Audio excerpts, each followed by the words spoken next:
guys, welcome back to my channel. How are you doing? This video is about white don't have culture. There was a big argument on TikTok, white have culture and white don't have culture. Let's dive into it together. Trying to play the smartest woman on TikTok here. I'm not trying to be the smartest woman on TikTok, but I'm definitely not trying to be the least smart woman on TikTok either. But yet you say dumb shit like that. If white is not a culture... Her video freezes, hold on. Are you fucking joking? Like, are you serious? Are you that thick in the head that you actually don't see where I'm coming from? The thing about that is, I did try to see where you're coming from. I even asked you, now tell me something about white culture. A food, a tradition, anything. Because there is no one white culture. That's not to say that there aren't cultures of people who are predominantly white, say, for instance, French or English or Italian or Australian, but all of those cultures are different from each other. Therefore, there is no one white culture. So I'll ask you again, what is white culture? Give me some examples of what white culture is. And be careful with your answer, because I may not be the smartest woman on TikTok, but your answer will definitely prove that I'm smarter than you on TikTok. I'd like everybody to read the pinned comment on that video. Are you trying to say that white supremacy is white culture? Wow. I want to talk about two parts of white culture: consumerism and being obnoxious because you're alienated from society. All these viral videos we see of white people having meltdowns on a plane, at a Starbucks, or at a grocery store. Most people would feel embarrassed to behave like that because we have a sense of society, a sense of caring about other people. But these people have nothing. They have no cultural identity, no sense of historical heritage, no sense of community. Consumerism is their culture. Choosing a brand is how they express themselves. So when they felt their consumerism was infringed on, that's all they have is their consumerism. They go to the Walmart a few times a week. That's their connection to a sense of a community. They don't have that, so this consumerism is supplementing that. That's also why Tucker Carlson can scapegoat all of society's problems onto a female M&M mascot, because that's all these people have. And it's not a coincidence that these people feel so superior to the working class flight attendants, baristas, and cashiers they attack. So you said a lot, but you're kind of missing the entire point of us saying white people don't have a culture. The point of white supremacy is to be cultureless. Yes, and that point you are right, but they did that for a purpose. Whiteness in itself having no culture attached to it is so far what has allowed them to make themselves the default or the standard in many spaces. I tend to look at this through the lens of media because that is where my studies primarily in. It is because whiteness has no culture that they're able to mold themselves into other people's cultures, which is why we get so many Egyptian movies with white people as the entire cast, which is why we get so many kung fu movies where they are the center.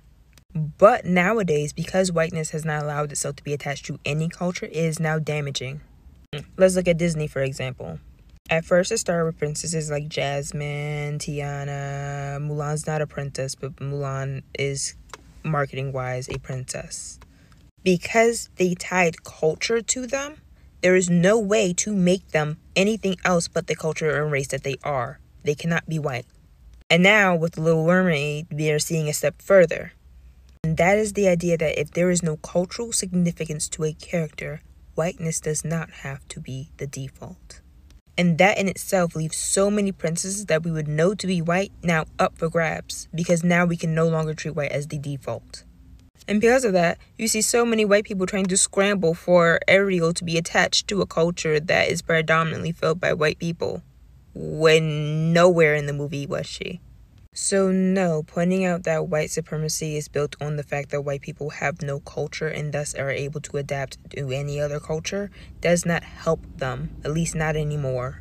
It would only help if we were still abiding by the idea that whiteness is the standard and the default. It only helps them if we keep acting as if something has to have a culture to not be white. But now we're entering a space where culture or no culture, that person does not have to be white. So yeah, whiteness bites itself in the ass by being cultureless. That does not help white supremacy. I'm gonna grab my coffee. All right, I'm back. Okay. We don't have culture. We have history. And I think a lot of people, when they ask, why don't you explore your white culture? I think what they really mean is, are you a descendant of someone white who did something important? So this is the definition of culture. Let's focus on the second one. Pause. This is a dictionary definition of history. Pause to read. Now, there's a fine line, but a big difference between those two words. History being the documentation of how a group of people got to where they are, and culture being practices that are done by a certain group of people. I'm speaking specifically on white American culture. I think that people underestimate how much our shitty history has manifested itself into a shitty culture. Because within white American history, we have mass genocide, mass murder, slavery, racism, etc. And when white people took over America, we didn't really have any culture to speak of. So we made our own by stealing it from other people and just whitewashing it. So the culture that white America has made is pretty much exactly what you said. Country music, casseroles. I mean, there's not many things that white people really can claim as our own. And there's a lot of things that white people have done that other white people don't want to admit to or even recognize that happened. I'm just going to leave that statement open. I mean, I could go on for days about things that are culturally white in America. Being excited about pumpkin spice season. I like pumpkin spice season, but white people have taken it too far. Why are there pumpkin spice marshmallows? Stop it. Serial killers. Most serial killers in America are white males between the ages of like 20 and 40. Cults in America are a big one too.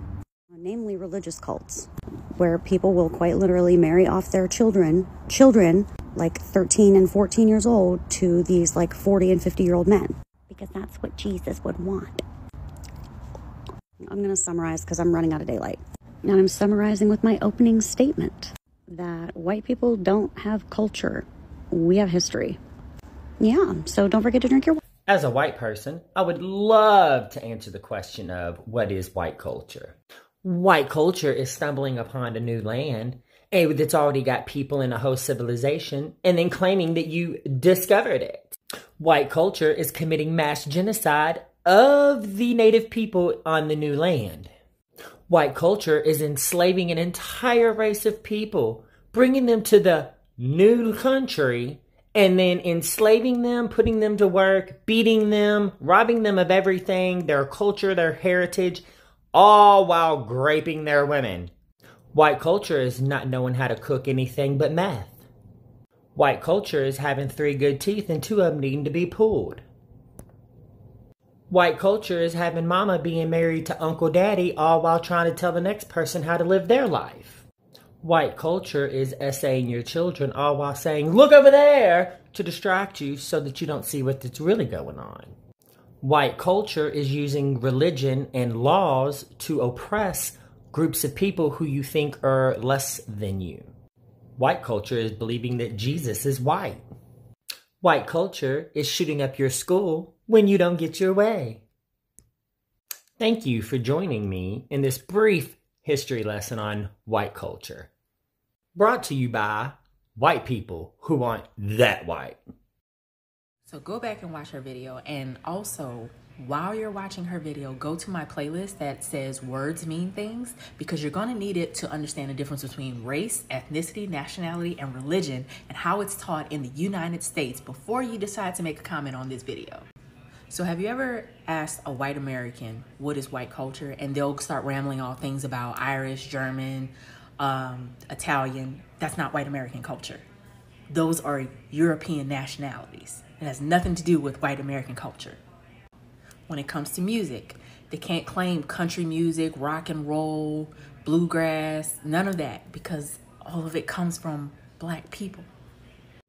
They can't even claim authentic American food because it's either derived from European nationalities or enslaved Africans. Now, a lot of you are about to get upset, but the truth is there is a white American culture. And unfortunately, you're not gonna like it because it's basically white superiority, white supremacy, and racism. White Americans actually are responsible for racial science, which is a part of classifying Africans, enslaved Africans, as well as any other minority group as being inferior to the white race. They're the founders of the Klan. I would say they're the founders of Bath Day, but that can go all the way back to European history. It's not y'all's. Also, the dialects that you speak are either stolen from Black people like AAVE, or they're a twist or evolution of your European tongue. So there is no real white American form of dialect. Although there are different ethnicities and nationalities that are within the racial category of white, white American culture is rooted in white supremacy, hatred, and racism, colonization, and thievery. You should be proud of your European heritage. You should try to tie yourself more towards your European heritage. So if you are a descendant of Italians, then embrace your Italian heritage. This idea of wanting to be rooted in whiteness is rooted in hatred and superiority, which is why you have people like Marjorie Taylor Greene, who's trying to build an Anglo-Saxon caucus. Louis Agassiz, Carl Linnaeus, Samuel Cartwright, 3 racist scientists who came up with the idea of racial categories. You should look them up. White culture is stealing aspects of indigenous cultures that we find attractive and then claiming that we invented them, that they were always ours, before selling a cheaply made and distorted version of them back to its original possessors for a profit. It's a bonus fridge. It's not allowed around company. Obviously, I don't have a ton of time for like all the white culture, but just a couple here and there. Category number 1, music. Sweet Caroline, a consistent, certifiable banger. You know what it is. New Kids on the Block. Don't know much about that band, but it seems to have a chokehold on the girlies. Movies. Anything by Tim Burton or Quentin Tarantino. They also seem to love period pieces, so like Pride and Prejudice. Anything really that has a judicious amount of the N-word or doesn't have any Black people at all in that time era. Food. One thing for sure, 2 things for certain. They're gonna bring some ambrosia salad and or chips. And for drinks, Truly, vodka, some watered down version of beer, Budweiser, PBR, or whatever. If they're feeling froggy, they might bring some tequila. Clothing varies, obviously, by season. Women, you know, ankle length pants, loafers, leggings and boots and scarves, oversized sweaters, etc. For men, cargo pants, cargo shorts, dirty t-shirts, and hoodies with holes in them, and like a backwards cap sometimes. So hair. White women like to dye their hair shockingly different colors than their natural hair color, but the roots always have to be showing. That's the main thing. The roots are always showing. And men, this is why they wear hats so often, because they're balding and they like to do different things with their hair to hide the fact that they're balding. Actually, from an anthropological standpoint, it's very interesting. So for leisure and activities, sports. A lot of things revolve around sports. Football, soccer, baseball, basketball, whatever. But it's not the sport itself. It's what happens before and after the game. So before the game, they love tailgating, right? And after the game, they love riding. Some activities vary by gender. So white men like to shoot people, and white women like to go into stores and scream at the retail staff, or people of color. Last but not least, holidays. Super big fans of Black Friday, which holds up because they like to yell at retail staff and hurt everybody in their path. Cinco de Mayo, which is a huge holiday for white people and white people only, and Columbus Day. It will always be Columbus Day for white people. Again, time was a factor, so I couldn't go into super heavy detail, but you guys, culture is so, so important. And white people take so much from the table, and we need to... You know, for me personally, white culture is having the integrity to be yourself. And just do whatever you think is right. I'm going to be sick. If you have not yet subscribed, please just hit that subscribe down below. Turn on your notification. Anytime I upload a video, you will be notified. And feel free to leave your opinion down. What do you think about this video? Thank you for watching to the end and stay blessed. Bye-bye.